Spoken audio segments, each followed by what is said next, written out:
नमस्कार, ये है कहानियों का संसार किस्सा कहानी और मैं अनघा जोग लेकर सुनाने जा रही हूँ नागार्जुन जी का उपन्यास रतिनाथ की चाची।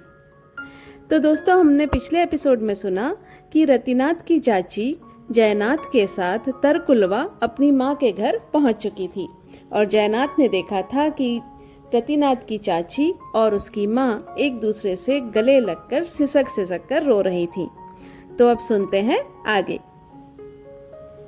जयनाथ के अंदर आ जाने पर रोने की इस धीमी आवाज में और भी अधिक धीमापन आ गया। पैर छूकर प्रणाम करने पर वृद्धा ने आशीर्वाद दिया। जयनाथ ने सोचा, खुल करके सारी बातें भाभी ने अपनी माँ से न कही होंगी और बिना कहे बनेगा नहीं। यह कठिन काम भी मुझे ही करना पड़ेगा। वृद्धा को अलग ले जाकर जयनाथ ने शांति और संकोच के साथ सारी बात समझा दी और कहा, यहाँ मेरे रहने की कोई जरूरत नहीं। स्नान और भोजन के उपरांत मैं चला जाऊं, यही अच्छा है। और जयनाथ ने अपने बटुए में से 10 रुपए के नोट निकाले और यह रकम वृद्धा के हाथ में थमाते हुए बोले, इसकी चिंता नहीं कीजिएगा, बाबा विश्वनाथ की कृपा से अभी इतना और निकाल सकता हूँ। वृद्धा ने आग्रह पूर्वक रुपए लेने से इनकार कर दिया। बोली, गौरी का कर्म ही फूट गया है। गौरी मतलब रतिनाथ की चाची। गौरी का कर्म ही फूट गया है तो इसमें किसी को क्यों दोष दूं? रही खर्चे की बात, सो कमला मैया की कृपा से सब ठीक हो जाएगा। आप जरा भी चिंता न करें। हाँ, किसी के साथ रतिनाथ को यहाँ भेज दें तो अच्छा होगा। मैं उसका मुंह देखना चाहती हूँ। स्नान और भोजन के बाद जयनाथ तरकुलवा से चल पड़े। चैत की दोपहर धूप कड़ी अवश्य थी, परंतु वहां रहना जयनाथ ने बेकार समझा। इसके अलावा उन्हें इस बात की भी चिंता थी कि रत्ती घर पर अकेले कैसे रहेगा। उन दिनों रेलवे लाइन इम और जयनगर तक ही थी। उसके आगे नेपाल का इलाका पड़ता है और अब तो नेपाल सरकार ने जयनगर से जनकपुर तक अपनी रेल खोल ली है। उस दिन जयनाथ को शाम की ट्रेन मिल गई। 5 मिनट की देर हुई होती तो गाड़ी खुल जाती।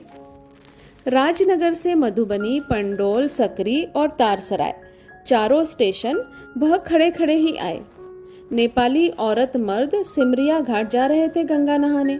गाड़ी का वह डिब्बा उन्हीं से ठसाठस भरा हुआ था। पहर रात बीतते न बीतते जयनाथ अपने घर पहुंचे।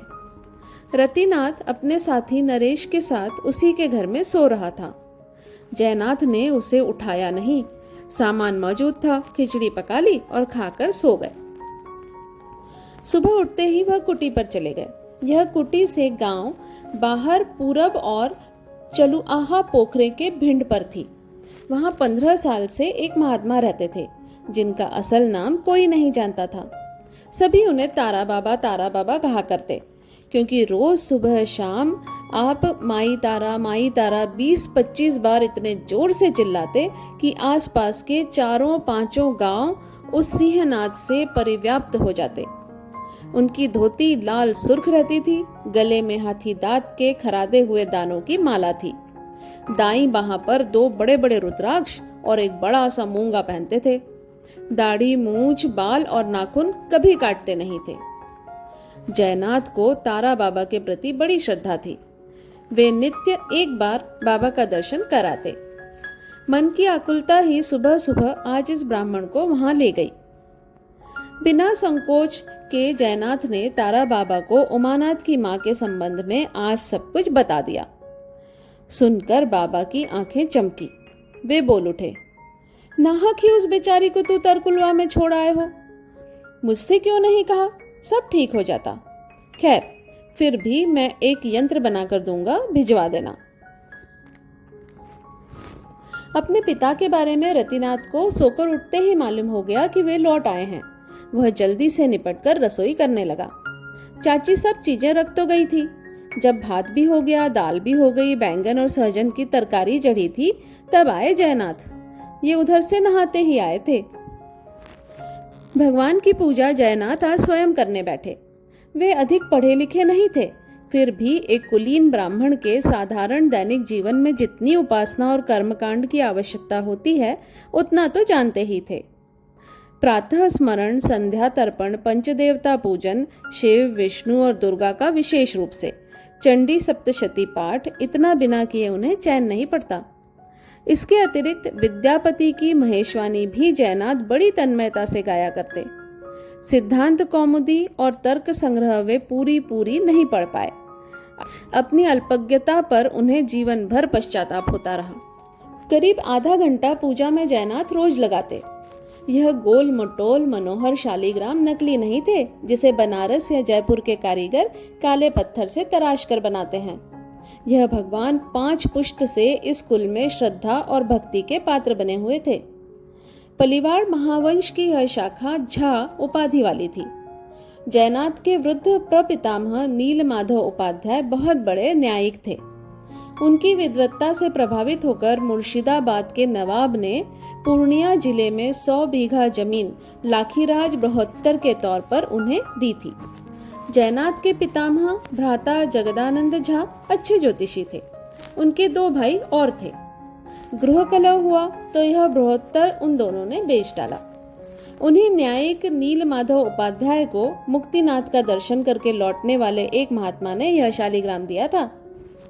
नारायणी नदी गंडक का जहाँ उद्गम स्थान है, वही यह दिव्य प्रस्तर उस महात्मा को मिला था। बेतिया के तत्कालीन महाराज के यहाँ एक बार न्यायिक जी गए थे। महात्मा ने उन्हें यह शालीग्राम दे दिया। महाराज ने इनकी महिमा सुनकर सोने का छोटा सा सिंहासन बनवा दिया था। आज से 40 साल पहले न्यायिक जी के प्रपौत्र इंद्रमणि झा ने गया से लौटते समय पटना में भगवान का वह सिंहासन बेच डाला। इंद्रमणि की पुत्र का मुंह देखने की लालसा कभी पूरी न हुई। हाँ, लड़कियां 4 अवश्य हुई। उन्हें अपने से भी उच्च कुल में कन्याएं दान करने की सनक थी। और मिथिला का ब्राह्मण जो जितना ही कुलीन होता है, उसकी दरिद्रता भी उतनी ही बड़ी हुआ करती है। इंद्रमणि को भी अपनी 3 कन्याओं का भरण पोषण आजन्म करना पड़ा, क्योंकि 4 में से 3 दामाद परम अभिजात और महादरिद्र थे। मरते वक्त जो कुछ था लड़कियों के नाम चढ़ा गए। इंद्रमणि जब मृत्युशैया पर थे, तभी जयनाथ ने यह भगवान शालीग्राम उनसे मांग लिया था। आज 15 साल से जयनाथ उनकी पूजा करते आ रहे हैं। पूजा समाप्त करके वे खाने गए। अपने पुत्र की सहनशीलता और कार्य क्षमता देखकर प्रसन्न होने का अवसर आज जयनाथ को पहली ही बार मिला हो, ऐसी बात नहीं है। अब तो रतिनाथ 11 साल का हो गया है। पाठशाला में सबसे अधिक तीव्र बुद्धि वाला भी समझा जाता है। बहुत कम बोलता है, फुर्ती गजब की है उसमें। गरीबी के मारे बाप उसे हिंदी अंग्रेजी स्कूल में नहीं रख सका, और रसोई वसोई तो जब वह 4 साल का था तभी से करना जानता है। 7वें गर्भ स्थिति के अनुसार 8वें साल में उपनयन यज्ञोपवीत संस्कार हुआ था। हाँ, मछली और मांस अभी उसने शुरू नहीं किया था। पिता और पितियाइन चाची घरेलू कामों में रत्ती को कम उलझाते। सो खाना 2 थालियों में परोस लिया गया और दोनों बाप पूत खाने बैठ गए। बाप ने चाची का नाम रखा था गौरी। वह बहुत सुंदर थी। चेहरे में लंबाई गोलाई की अपेक्षा फैलाव ही थोड़ा अधिक था। आंखें बड़ी बड़ी, नाक नुकीली, कपार छोटा, बाल खूब काले और एड़ी तक लंबे। गोरीती तो थी ही, गले की आवाज नरम और सुरीली थी। हाथ पैर छोटे छोटे, लाल और भरे हुए, मानो आम के पल्लव हों। गौरी के इस सौंदर्य का रहस्य उसके माँ बाप की भरी पूरी गृहस्थी तथा निर्विघ्न जीवन में निहित था। चुम्बन झा के 25 बीघा जमीन थी, उपजाऊ। 100 मन धान साल साल होता था। गौरी का बचपन कैसा बीता, आइए जानते हैं हमारे अगले एपिसोड में। धन्यवाद।